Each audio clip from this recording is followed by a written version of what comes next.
¿Cómo nace una nación? A ver, casi nunca es un proceso tranquilo y ordenado, más bien es algo que se forja en medio del conflicto. Hoy nos vamos a meter de lleno en las ideas del historiador Waldo Ansaldi para desentrañar cómo se creó la Argentina moderna. Pensemos en esto.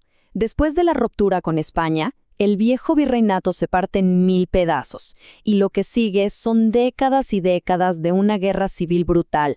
Entonces, la gran pregunta es, ¿cómo puede ser que para 1880, de todo ese caos, surja un Estado coherente, unificado? Bueno, la propuesta de Ansaldi, la verdad, es un marco potentísimo para resolver este rompecabezas histórico. Bueno, a ver, empecemos a armar este rompecabezas. Y lo primero que hay que entender es que este caos no era para nada aleatorio. Detrás de las batallas, de los caudillos, había tensiones muy profundas, conflictos bien estructurados que marcaron toda esa época. Y aquí viene la clave del análisis de Ansaldi. Él dice que para entender todo este lío hay que mirar 3 grandes luchas que estaban pasando todas al mismo tiempo y además superpuestas. Y acá está lo interesante, ¿no? Estos 3 conflictos no eran cosas separadas que ocurrían por su cuenta. Al contrario, se retroalimentaban, se mezclaban, creando una especie de empate técnico que impidió que un solo grupo pudiera imponerse y tomar el control total durante muchísimos años.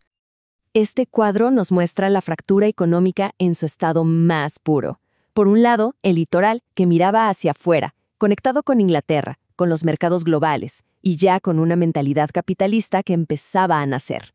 Y por el otro, el interior, que todavía funcionaba con la lógica de la colonia, con sus redes comerciales internas y sus élites tradicionales. Esta división, esta fractura económica, fue básicamente el combustible de las guerras civiles. Ok, entonces, si el conflicto era el telón de fondo, ¿cuál fue la fuerza que movió todo? Bueno, Ansaldi apunta a un proceso económico superpoderoso que él llama acumulación originaria. Ojo, que esto no tiene nada que ver con gente guardando plata en el banco. No. Estamos hablando de un proceso histórico a una escala gigantesca y muchas veces muy violento. En pocas palabras, es el proceso mediante el cual una nueva clase social se apropia de los medios para producir, principalmente la tierra, y deja el resto sin nada. Y lo interesante es cómo esto se aplicó en Argentina, porque tuvo una receta, digamos, muy clara. Una secuencia de 4 pasos donde el Estado no fue para nada un actor pasivo, sino todo lo contrario. Fue el gran facilitador que manejó la transferencia de extensiones gigantescas de tierra a manos de una nueva élite que estaba sobre todo en la región del litoral. Y este proceso tuvo un resultado muy particular, muy propio de Argentina. Mientras que en Estados Unidos la expansión hacia el oeste creó una clase de pequeños y medianos granjeros, acá el resultado fue otro. La creación de estancias enormes, latifundios dedicados al ganado. Esto concentró el poder económico en muy pocas manos, en una verdadera aristocracia terrateniente. Un hecho que Ansaldi resume de forma brutalmente clara con esta frase. Entonces, una vez que esta nueva clase de terratenientes tiene toda esta riqueza, todo este poder, bueno, el siguiente paso es casi obvio, ¿no? Construir un Estado que juegue a su favor, una estructura nacional diseñada para proteger y ampliar sus intereses.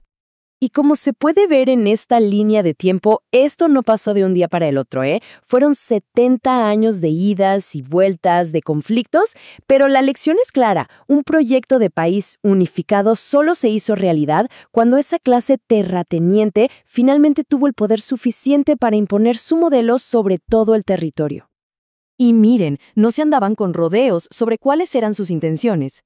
Esta cita de un diario clave de la época, La Tribuna, lo deja clarísimo. El proyecto era hegemónico. Imponer desde Buenos Aires una única forma de pensar la política y la economía para toda la nación. Y todo esto nos lleva, finalmente, a la pieza que faltaba en nuestro rompecabezas, el legado. El tipo de Estado que surgió de todo este caos. Y la clave es que no fue un Estado neutral, para nada.